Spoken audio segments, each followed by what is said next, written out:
49 అంటే సంతానం, 49 అంటే సంతోషం. 49 ఆంధ్రప్రదేశ్, తెలంగాణ.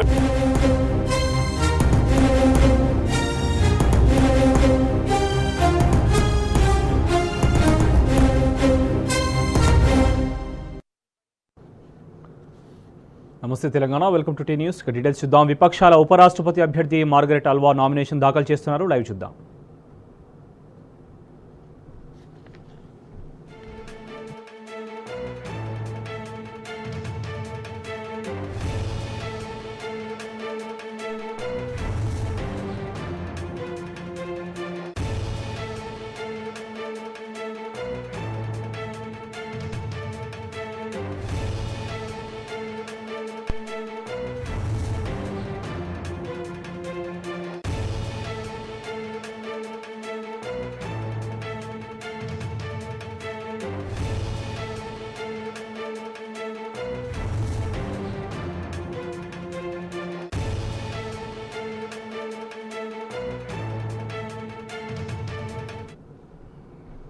విపక్షాల ఉపరాష్ట్రపతి అభ్యర్థి మార్గరెట్ అల్వా నామినేషన్ దాఖలు చేస్తున్నారు. ఆ లైవ్ మనం చూస్తున్నాం.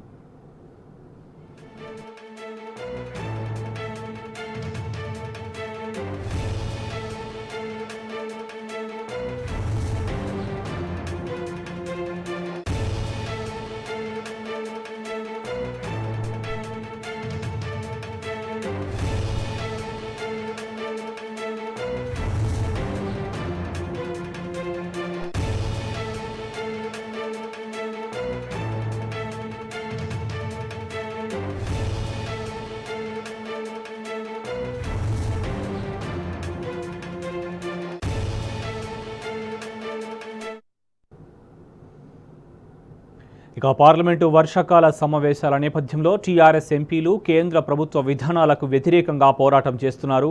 ధరల పెరుగుదల, నిత్యావసర వస్తువులపై జీఎస్టీ పెంపు, ద్రవ్యోల్బణం, గ్యాస్, పెట్రోలియం ధరల పెంపు, నిరుద్యోగం వంటి అంశాలపై చర్చించాలని టీఆర్ఎస్ ఎంపీలు గాంధీ విగ్రహం వద్ద నిరసన తెలిపారు. కేంద్ర ప్రభుత్వానికి వ్యతిరేకంగా నినాదాలు చేశారు. మోదీ సర్కారు నిర్ణయాలకు వ్యతిరేకంగా ప్లకార్డులు ప్రదర్శించారు.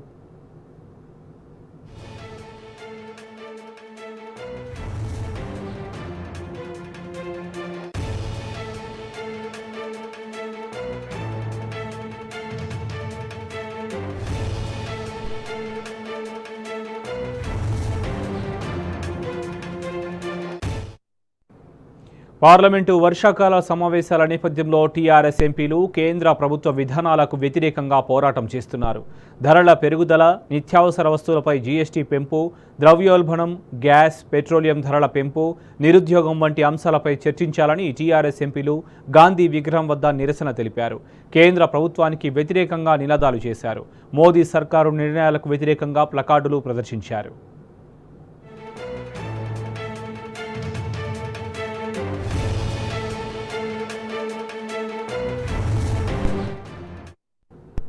ఇదే అంశానికి సంబంధించి మరింత సమాచారం మా ప్రతినిధి శివని అడిగి తెలుసుకుందాం. శివ, చెప్పండి, టీఆర్ఎస్ ఎంపీల నిరసనకు సంబంధించి మీ దగ్గర ఉన్న అప్డేట్స్ ఏంటి? శోభన్, పార్లమెంట్ వర్షాకాల సమావేశాల సందర్భంగా ముఖ్యంగా కేంద్ర ప్రభుత్వం తీసుకుంటున్నటువంటి నిర్ణయాలు కావచ్చు, అలాగే అసమర్థ పాలనకు సంబంధించి ఎండగట్టేందుకు టీఆర్ఎస్ ఎంపీలు ఉభయ సభల్లో పోరుబాట కొనసాగిస్తా ఉన్నారు. ముఖ్యంగా ఇవాళ ఉదయం ఉభయ సభల్లో కూడా ధరల పెరుగుదల, అలాగే జిఎస్టీ పెంపు, ద్రవ్యోల్బణం పైన ఎంపీలు నిరసన తెలిపారు. ఆ తర్వాత ఏదైతే పార్లమెంటు వాయిదా అనంతరం అంటే ఉభయ సభలు కూడా మధ్యాహ్నం 2 గంటలకు వాయిదా పడ్డాయి. అయితే విపక్ష పార్టీలు కూడా ఇదే అంశానికి సంబంధించి వారు కూడా ఆందోళన వ్యక్తం చేసినటువంటి సందర్భం అయితే మనం చూస్తా ఉన్నాం. ఈ నేపథ్యంలోనే పార్లమెంట్ ఉభయ సభలు మధ్యాహ్నం 2 గంటలకు వాయిదా పడ్డాయి. ఆ తర్వాత ఏదైతే పార్లమెంట్ ఆవరణలోనే ఉన్నటువంటి గాంధీ విగ్రహం వద్ద ఇదే అంశానికి సంబంధించి ముఖ్యంగా ఈ బీజేపీ ప్రభుత్వం అధికారంలోకి వచ్చిన తర్వాత జరిగినటువంటి ఏవైతే నిర్ణయాలు ఉన్నాయో, ముఖ్యంగా ధరల పెరుగుదల కావచ్చు, ఏదైతే వస్తువులకు సంబంధించి జిఎస్టీ పెంపు, అలాగే ద్రవ్యోల్బణం,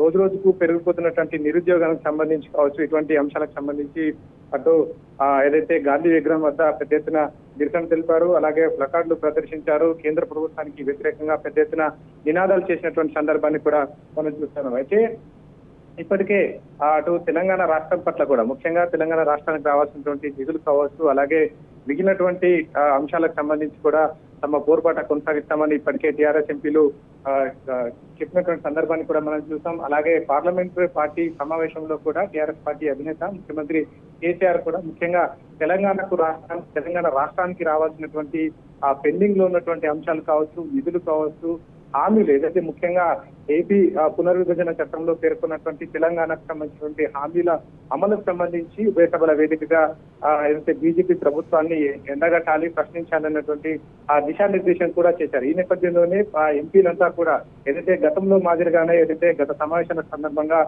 ధాన్యం సేకరణకు సంబంధించి అయితే పార్లమెంట్ ఉభయ సభలను సమీపించేసినటువంటి సందర్భాన్ని కూడా మనం చూస్తున్నాం. ఈ నేపథ్యంలోనే ఈసారి కూడా ఇదే అంశానికి సంబంధించి ముఖ్యంగా తెలంగాణ రాష్ట్ర ప్రయోజనాలతో పాటుగా దేశంలో బీజేపీ పాలనలో జరుగుతున్నటువంటి ఏదైతే నిర్ణయాలు కావచ్చు, ముఖ్యంగా బీజేపీ ఆధ్వర్యంలో కొనసాగుతున్నటువంటి అసమర్థమైనటువంటి పాలన దీనికి సంబంధించి కూడా ప్రశ్నించేందుకు అన్నదమైనటువంటి పరిస్థితి కనపడుతోంది. ఈ నేపథ్యంలోనే విపక్షాలతో కలిసి ఇవాళ ఏదైతే దేశంలో ముఖ్యంగా సామాన్యుడు నడ్డి విరిసే విధంగా కేంద్ర ప్రభుత్వం తీసుకుంటున్నటువంటి నిర్ణయాలను ప్రశ్నించినటువంటి సందర్భాన్ని కూడా మనం చూస్తున్నాం. ముఖ్యంగా గ్యాస్ ధరల పెంపు కావచ్చు, అలాగే ఏదైతే ఇటీవలే తీసుకొచ్చినటువంటి జీఎస్టీ రేట్ల పెంపుకు సంబంధించి పెద్ద ఎత్తున ఆందోళన వ్యక్తం చేసినటువంటి పరిస్థితి కనపడుతోంది. ముఖ్యంగా ఆహార ఉత్పత్తులు, ఇతర వస్తువులు ముఖ్యంగా ఈ జీఎస్టీ పెంచుతూ నిర్ణయం తీసుకున్నారు. ప్యాకేజ్ ఆహార ఉత్పత్తులపైన కస్టమర్లు అధిక మొత్తం చెల్లించాల్సి ఉంటుంది. ఈ అంశానికి సంబంధించి కూడా అలాగే ఏదైతే లేబుల్ వేసిన బియ్యం కావచ్చు, గోధుమలు, పెరుగు, మజ్జిగ అంటే ఇటువంటి సామాన్యులపైన అధిక భారం పడేటువంటి నిర్ణయాలు తీసుకుంటా ఉన్నారు. అలాగే గతంలో అంటే ప్రపంచంలో ఎక్కడా లేనంత స్థాయిలో అత్యధిక ధరలు, గ్యాస్ ధరలు కేవలం భారతదేశంలోనే కొనసాగుతుంది. ముఖ్యంగా మోదీ అధికారంలోకి వచ్చిన తర్వాత ఈ గ్యాస్ ధరలు అమాంతం పెరిగిపోయినటువంటి సందర్భాన్ని కూడా మనం చూస్తున్నాం. ప్రస్తుతం 1000 పైచిలకు గ్యాస్ సిలిండర్ ధర కొనసాగుతున్నటువంటి సందర్భాన్ని కూడా మనం చూస్తున్నాం. అలాగే పెట్రోల్, డీజిల్ ధరలు పెరిగిపోయాయి. ఇవాళ ఉదయం చూస్తే మాత్రం చరిత్రలో ఎన్నడూ లేని విధంగా రూపాయి డాలర్తో పోస్తే రూపాయి పతనం చరిత్ర సృష్టించినటువంటి పరిస్థితి కనపడుతూ ఉంది. అటు నిరుద్యోగం కూడా పెరిగిపోతున్నటువంటి సందర్భం కనపడుతూ ఉంది. మొత్తం దేశం అంతా కూడా ఒక ఆర్థిక సంక్షోభం దిశగా ప్రయాణిస్తున్నటువంటి అంశాన్ని కూడా మనం చూస్తున్నాం. ఇటువంటి అంశాలకు సంబంధించి టీఆర్ఎస్ ఎంపీలు పార్లమెంట్ వేదికగా కేంద్ర ప్రభుత్వాన్ని నిలదీస్తా ఉన్నారు. అటు దేశ ప్రజల పక్షాన, ముఖ్యంగా తెలంగాణ ప్రజల పక్షాన కేంద్ర ప్రభుత్వాన్ని నిలదీస్తున్నటువంటి సందర్భం అయితే కనపడుతోంది. ఖచ్చితంగా కేంద్ర ప్రభుత్వం తీసుకుంటున్నటువంటి ఈ అసమర్థ నిర్ణయాలను వెనక్కి తీసుకోవాలి.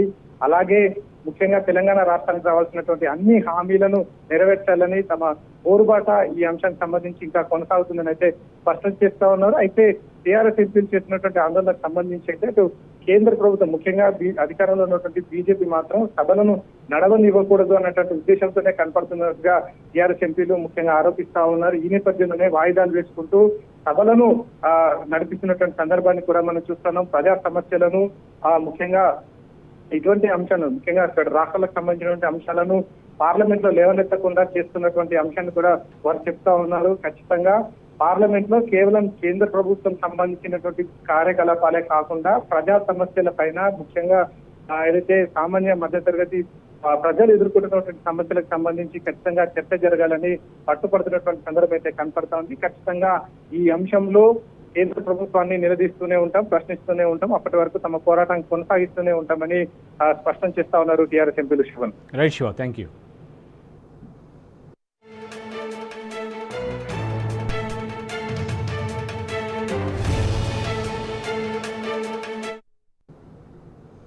పార్లమెంటు వర్షాకాల సమావేశాల నేపథ్యంలో కేంద్రం విధానాలకు వ్యతిరేకంగా విపక్షాలు నిరసనలు వ్యక్తం చేస్తున్నాయి. పార్లమెంట్లో ఉన్న గాంధీ విగ్రహం ఎదుట విపక్ష ఎంపీలు ఆందోళన చేశారు. ద్రవ్యోల్బణం, ధరల పెరుగుదల, జీఎస్టీ పెంపు, అగ్నిపథ్ రద్దు, నిరుద్యోగంపై పార్లమెంట్లో చర్చించాలని డిమాండ్ చేస్తూ ప్లకార్డులతో విపక్ష ఎంపీలు ఆందోళన చేపట్టారు.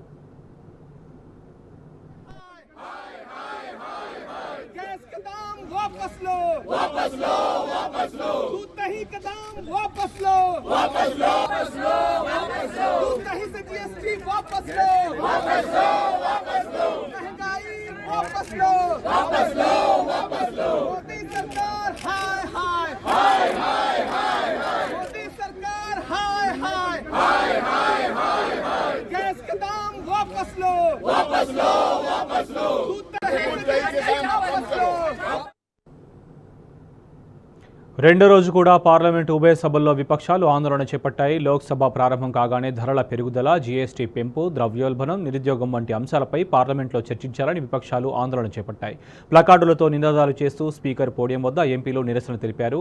నిరసన ఆపాలని స్పీకర్ కోరినా పట్టించుకోకపోవడంతో లోక్సభను స్పీకర్ ఓం బిర్లా మధ్యాహ్నం 2 గంటల వరకు వాయిదా వేశారు. అటు విపక్షాలు ఇచ్చిన వాయిదా తీర్మానాలను కూడా స్పీకర్ తిరస్కరించారు. आप सदन के अंदर कुछ मर्यादाओं का पालन करो, अच्छी परंपराओं का पालन करो। महत्वपूर्ण प्रश्न आपने लगाया किसानों पर, समर्थन मूल्य पर। बाहर जाकर किसान की बात करते हो, अंदर सदन में किसानों की बात नहीं करते हो। बाहर जाकर महंगाई की बात करते हो, सदन के अंदर महंगाई की बात नहीं करते। आपको पिछले सत्र में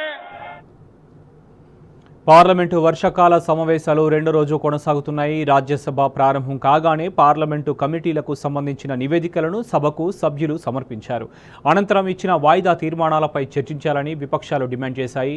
వాయిదా తీర్మానాలను చైర్మన్ తిరస్కరించడంతో విపక్ష సభ్యులు నినాదాలు చేశారు. దీంతో రాజ్యసభను మధ్యాహ్నం 2 గంటల వరకు వాయిదా వేస్తున్నట్లు చైర్మన్ వెంకయ్యనాయుడు ప్రకటించారు. सभापति महोदय, मैं आज की संशोधित कार्यसूची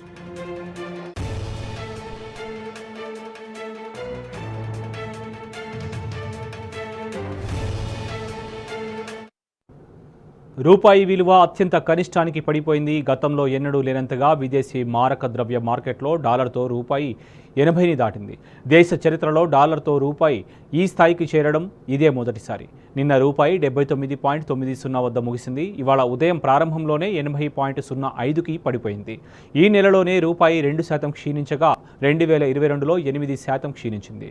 రాత్రి అమెరికా మార్కెట్లో డాలర్ విలువ క్షీణించినా ఇవాళ ఉదయం డాలర్ ఇండెక్స్ 107 వద్ద ట్రేడ్ అవుతోంది. అయితే రూపాయి ఇవాళ భారీగా పతనం కావడానికి కారణం రాత్రి క్రూడ్ ధరలు 5% పైగా పెరగడమేనని తెలుస్తోంది.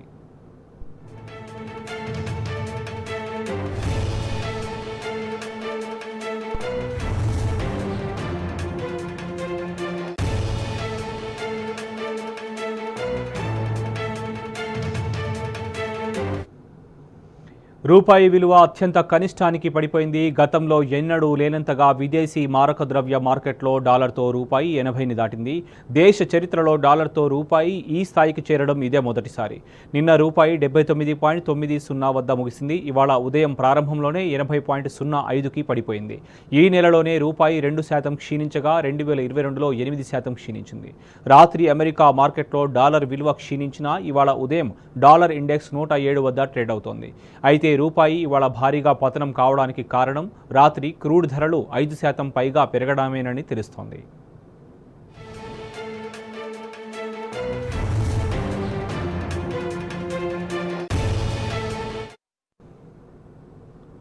కేంద్ర ప్రభుత్వ అనాలోచిత నిర్ణయాలు సామాన్యులను కోలుకోలేని దెబ్బతీస్తున్నాయి. ఉప్పు నుంచి పప్పు వరకు, కూరగాయల నుంచి పాల ప్యాకెట్ల వరకు అన్ని వస్తువుల ధరలు పెరగడంతో సామాన్యుడు అల్లాడిపోతున్నాడు. అది చాలదన్నట్లు నిత్యావసర వస్తువులపై కూడా జీఎస్టీ విధిస్తూ సామాన్యుల నెత్తి మీద బాంబు వేసింది బీజేపీ సర్కార్. నిత్యావసర వస్తువుల ధరలతో సతమతమవుతున్న సామాన్యుల నెత్తి మీద మరో పిడుగు పడింది. 47వ జీఎస్టీ సమావేశంలో పలు వస్తువులు, సేవల మీద జీఎస్టీ పెంచుతూ నిర్ణయం తీసుకున్నారు. పెంచిన జీఎస్టీపై సామాన్య ప్రజలు ఏమనుకుంటున్నారో తెలుసుకుందాం రండి.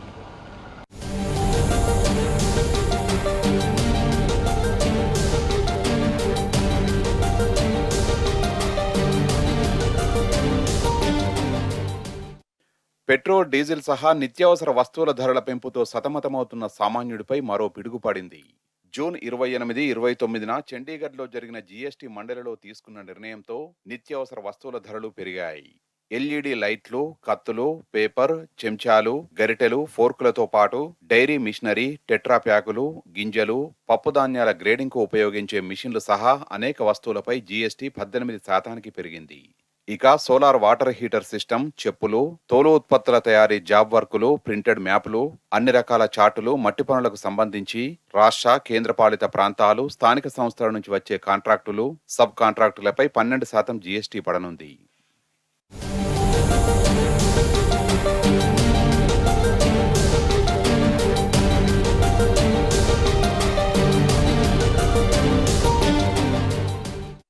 అటు కట్ అండ్ పాలిష్డ్ వజ్రాలపై 0.25% నుంచి 1.5% జీఎస్టీ పెంచింది కేంద్రం. దీంతో పాటు ఆసుపత్రి ఖర్చులపై కూడా జీఎస్టీ వేసి ప్రజలపై పెను భారాన్ని మోపింది. ఐసీయూ మినహా ఆసుపత్రుల్లో రోజుకు 5,000 రూపాయలకు పైగా అద్దె ఉన్న గదులకు ఐటీసీ లేకుండా 5% జీఎస్టీ విధించింది. రోజుకు 1,000 రూపాయల వరకు అద్దె ఉండే హోటల్ గదులపై 12% జీఎస్టీ వేసిన కేంద్రం ప్యాక్ చేసిన లేబుల్డ్ గోధుమ పిండి, అప్పడాలు, పన్నీర్, పెరుగు, మజ్జిగ, లస్సీ, మాంసం, చేపలు, తేనె, ఎండు చిక్కుళ్ళు, గోధుమలు, మొక్కజొన్న, బార్లీ, ఓట్స్ పై కూడా 5% పన్ను విధించింది. సెంట్రల్ గవర్నమెంట్ ఇప్పుడు అన్నిటి మీద జీఎస్టీలు పెంచింది. పాలు, పెరుగు, పిండిలు, మళ్ళా పిల్లల వస్తువులు, పెన్సిలు, రబ్బర్లు, ఇట్లాంటి నిత్యావసరాలు అంటే ఈ ఐటమ్స్ లేనిది రోజు గడవదు. అట్లాంటి ఐటమ్స్ మీద దారుణంగా హఠాత్తుగా 10 నుంచి 15% ఇట్లా జీఎస్టీలు పెంచి ఆల్రెడీ బతుకులో అధిక భారంతో నడుస్తున్న బతుకుల మీద అధిక భారం వేసి చాలా ప్రజలని అసలు బతకనీయకుండా ఇబ్బంది పడుతూ ఇంత దారుణమైన నిర్ణయం తీసుకోవడం తప్పు. దీనికి ప్రజలు ఆగ్రహం అవుతున్నారు. ఈ ఆగ్రహంకి మరి సెంట్రల్ గవర్నమెంట్ గురి కాక తప్పదు. దీన్ని మేము తీవ్రంగా ఖండిస్తున్నాం. మళ్ళీ అట్లాగే మేము డిమాండ్ కూడా చేస్తున్నాం సెంట్రల్ గవర్నమెంట్ని ఈ పెరిగిన ధరలను తగ్గించే నిర్ణయం తీసుకోండి. జీఎస్టీ అమల్లోకి వస్తే ధరలు సామాన్యులకు అందుబాటులోకి వస్తాయని చెప్పిన కేంద్రం ఇప్పుడు అందుకు విరుద్ధంగా ప్రవర్తిస్తోంది. ఇప్పటి వరకు జీఎస్టీ పరిధిలో లేని నిత్యావసర వస్తువులపై కూడా పన్నులు వేస్తూ ప్రజల నడ్డివీరుస్తోంది. మరికొన్ని నిత్యావసర వస్తువులపై జీఎస్టీ 5% నుంచి 18% పెంచడం పట్ల ఆర్థిక నిపుణులు ఆవేదన వ్యక్తం చేస్తున్నారు. సబ్బు నుంచి అప్పడాల వరకు ప్రతిరోజు వాడుకునే వస్తువులన్నింటిపైన పన్నులు వేసి కేంద్రం జనాన్ని ఇబ్బంది పెడుతోందంటూ ఆగ్రహం వ్యక్తం చేస్తున్నారు. గత 2 ఏళ్లుగా ఆదాయ వనరులు సమకూర్చకపోగా ఉన్న డబ్బును కూడా లాగేసుకునేలా కేంద్రం వ్యవహరిస్తోందంటూ మండిపడుతున్నారు. ఇప్పటికే పెట్రోల్, డీజిల్, గ్యాస్ సిలిండర్ ధరలు విపరీతంగా పెంచిన కేంద్ర ప్రభుత్వం నిత్యావసర వస్తువులపైన జీఎస్టీ వేసి జనంపై అదనపు భారాన్ని మోపుతోందని ఫైర్ అవుతున్నారు. మోదీ సర్కారు తీరుతో సామాన్యులు బతకలేని పరిస్థితి నెలకొందని నిపుణులు ఆవేదన వ్యక్తం చేస్తున్నారు.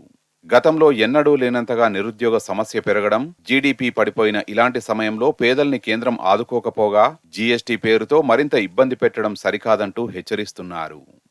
ఇంతవరకు మినహాయించిన వస్తువులపైనే కాకుండా కొత్త వస్తువులను కూడా దాంట్లో కలుపుతూ మొత్తం సామాన్య మానవుడికి, మధ్యతరగతి వర్గాలకి వాళ్ళ యొక్క జీవనాధారమైన నిత్యావసర వస్తువుల్ని వినిమయానికి అందుబాటులో లేకుండా నడ్డివిడ్చే పద్ధతిలో జీఎస్టీని 5 నుంచి 18% వరకు పెంచడం జరిగింది. దీనివల్ల ఏమైందంటే రోజు వాడుకునే వస్తువులు, బ్యాగులు, చెప్పులు, ప్రతి చిన్న వస్తువు కూడా దానిపైన 5% నుంచి 18% వరకు జీఎస్టీని పెంచడం జరిగింది. మన దేశంలో జీఎస్టీని ప్రవేశపెట్టినప్పుడు జీఎస్టీ వల్ల సామాన్య మానవుడికి చాలా అందుబాటులోకి వచ్చి వాళ్ళకు చాలా లాభం చేకూరుతుందని చెప్పిన ప్రభుత్వం ఇప్పుడు తమ బాధ్యతల నుంచి విస్మరించి వెనకడుగు వేయడం జరుగుతోంది. నిత్యావసరాలపై జీఎస్టీ పెంపుతో చిరు వ్యాపారులు ఆందోళన చెందుతున్నారు. కరోనాతో ఇప్పుడిప్పుడే కోలుకుంటున్నామని, ఇలాంటి సమయంలో జీఎస్టీ పెంపుతో మళ్లీ వ్యాపారంలో నష్టాలు వచ్చే అవకాశం ఉందంటూ ఆందోళన వ్యక్తం చేస్తున్నారు. अब ये फूड आइटम पे भी जीएसटी बढ़ा दिए, प्रॉब्लम हो जा रहा. जो बैग्स 1100 में मिलने का था वो 1400 में मिल रहा. अब गरीब क्या खाएंगा? पहले डीजल पेट्रोल बढ़ा, अब फूड भी बढ़ गया. अब खाए तो क्या खाना? रोटी नमक खाने के अलावा कोई दूसरा रास्ता नहीं है. ये इस चीज़ में जीएसटी बढ़ रहा है. पेट्रोल डीजल में जीएसटी लगा बोले तो नहीं लगा रहे, उधर तो भी लगा के गरीब आदमी को थोड़ा रिलीफ दो. उधर नहीं बढ़ा रहे, इधर बढ़ा रहे, पूरा उधर ही चले जा रहा. पूरा किराना आइटम पे बढ़ गया. आप खाना क्या किराना आइटम पे. सेंट्रल गवर्नमेंट से हमारी रिक्वेस्ट है कि ये जीएसटी फूड में किराने पे जो बढ़ा है उसको जल्द से जल्द कम करो और गरीब पब्लिक का आप दुआ लो. మరోవైపు కేంద్ర ప్రభుత్వ అనాలోచిత నిర్ణయాలపై సామాన్యులు ఆగ్రహం వ్యక్తం చేస్తున్నారు. కరోనా కారణంగా తీవ్రంగా దెబ్బతిన్న తమపై కేంద్రం మరింత భారం మోపడం సరికాదంటూ ఆందోళన వ్యక్తం చేస్తున్నారు. మోదీ పాలనలో జనానికి అచ్చేదిన్కు బదులు సచ్చేదిన్ వచ్చిందంటూ మండిపడుతున్నారు. ఇప్పటికైనా నిత్యావసర వస్తువులపై జీఎస్టీ ఎత్తేయాలని డిమాండ్ చేస్తున్నారు ప్రజలు. పెంచిన జీఎస్టీపై సామాన్య ప్రజలు ఆగ్రహం వ్యక్తం చేస్తున్నారు. ఇప్పటికే పెరిగిన నిత్యావసర వస్తువులు, సిలిండర్ ధరలు, పెట్రోల్ డీజిల్తో ఇబ్బందులు ఎదుర్కొంటున్న తమకు జీఎస్టీ పెంపు పెనుభారంగా మారుతుందని ఆవేదన వ్యక్తం చేస్తున్నారు. ఇప్పటికైనా కేంద్ర ప్రభుత్వం పెంచిన జీఎస్టీని ఉపసంహరించుకోవాలని ప్రజలు డిమాండ్ చేస్తున్నారు. కెమెరామెన్ శ్రీధర్తో మహేష్ న్యూస్, హైదరాబాద్. కనీస మద్దతు ధరపై మళ్లీ కేంద్రం మరో మోసానికి తెరలేపింది. మార్కెటింగ్ వ్యవస్థ సంస్కరణ పేరుతో దొడ్డిదారిన నల్ల చట్టాలను తిరిగి తెచ్చే కుట్ర చేస్తోంది. మద్దతు ధరపై గుట్టుచప్పుడు కాకుండా కమిటీ వేసింది. నల్ల చట్టాల రూపకర్త సంజయ్ అగర్వాల్ను కమిటీ చైర్మన్గా, ముసాయిదా రాసిన రమేష్ చంద్ను సభ్యుడుగా నియమించింది. కేంద్రం వైఖరిపై రైతు సంఘాల నేతలు భగ్గుమంటున్నారు. అవసరమైతే దేశవ్యాప్తంగా వ్యవసాయాన్నే బంద్ చేస్తామని హెచ్చరిస్తున్నారు.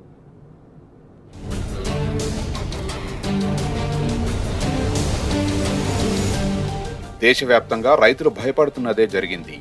సర్కారు మరోసారి రైతు చట్టాలపై వంచనకు తెరలేపింది.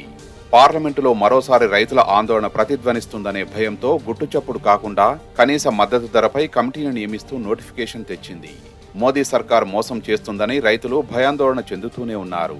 అనుమానించినట్టుగానే కేంద్రం గుట్టుచప్పుడు కాకుండా ఏర్పాటు చేసిన కమిటీ మద్దతు ధరపై వంచన చేసేందుకు, దొడ్డిదారిన నల్ల చట్టాలను తిరిగి తెచ్చేందుకేనని తేటతెల్లమైంది. కమిటీ నియామకం, సభ్యుల ఎంపిక, ఎజెండాలోని అంశాలు కేంద్రం పన్నాగాన్ని చెప్పకనే చెబుతున్నాయి.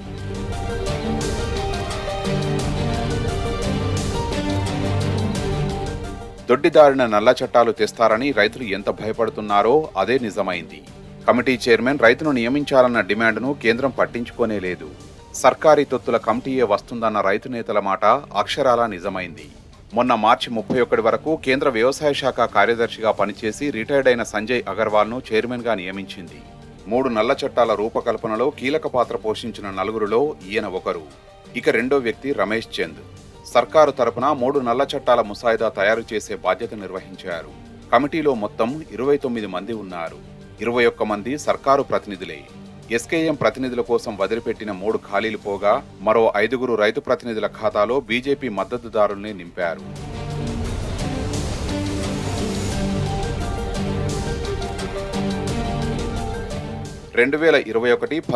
నవంబర్ 2021 రోజున ప్రధాని నరేంద్ర మోదీ దేశ చరిత్రలోనే సుదీర్ఘమైన, సమరశీలమైన రైతుల ఆందోళనకు తలొగ్గి జాతికి క్షమాపణ చెబుతూ వివాదాస్పద వ్యవసాయ చట్టాలను ఉపసంహరించుకున్నారు. ఈ సందర్భంలో కనీస మద్దతు ధరపై కమిటీ వేస్తామని హామీ ఇచ్చిన సంగతి తెలిసిందే. కేంద్రం తలచుకుంటే కమిటీ ఏర్పాటుకు 7-8 గంటలు కూడా పట్టేది కాదు. కానీ కమిటీ ఏర్పాటుకు 8.5 నెలల కాలం ఎందుకు తీసుకున్నారో ఎవరికీ అర్థం కాదు. రైతుల ఆందోళనకు నాయకత్వం వహించిన సంయుక్త కిసాన్ మోర్చా, ఎస్కేఎం ఆనాడే కమిటీ ఏర్పాటుపై కేంద్రాన్ని పూర్తి వివరణ కోరింది. తన సందేహాలను స్పష్టంగానే వ్యక్తం చేసింది. నిజంగానే కనీస మద్దతు ధరను చట్టబద్ధం చేయడం కోసం ఈ కమిటీ ఏర్పాటు చేస్తున్నారా? కమిటీ చైర్మన్గా ఒక రైతు ఉంటారా? ఎవరెవరు సభ్యులుగా ఉంటారు? ప్రభుత్వం తెచ్చిన 3 నల్ల చట్టాలను సమర్థించే వారితో కమిటీని నింపేరు కదా? రైతు ప్రతినిధులను ఎస్కేఎం నుంచే తీసుకుంటారా, లేక ఇతర ప్రతినిధుల్ని చేరుస్తారా అని ప్రశ్నించింది. తమ సందేహాలపై స్పష్టత వస్తేనే కమిటీలో చేరుతామని కూడా తెగేసి చెప్పింది. అంతేకాదు, కమిటీ ఎజెండా ఏమిటి, ఏ అంశాలపై పనిచేస్తుందని నిలదీసింది.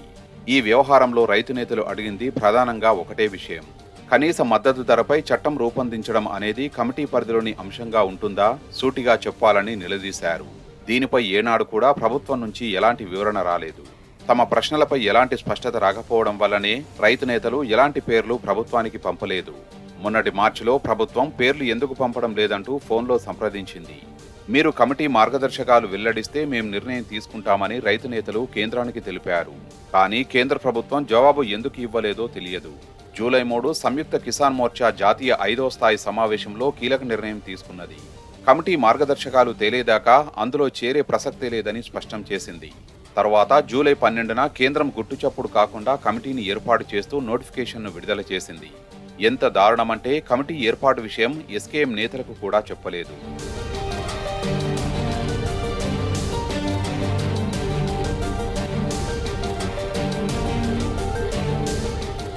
మరోవైపు కనీస మద్దతు ధరకు చట్టబద్ధతపై ఇచ్చిన హామీని అమలు చేయడంలో మోదీ సర్కార్ ద్రోహం చేసిందని రైతు నేత రాకేష్ టికాయత్ మండిపడ్డారు.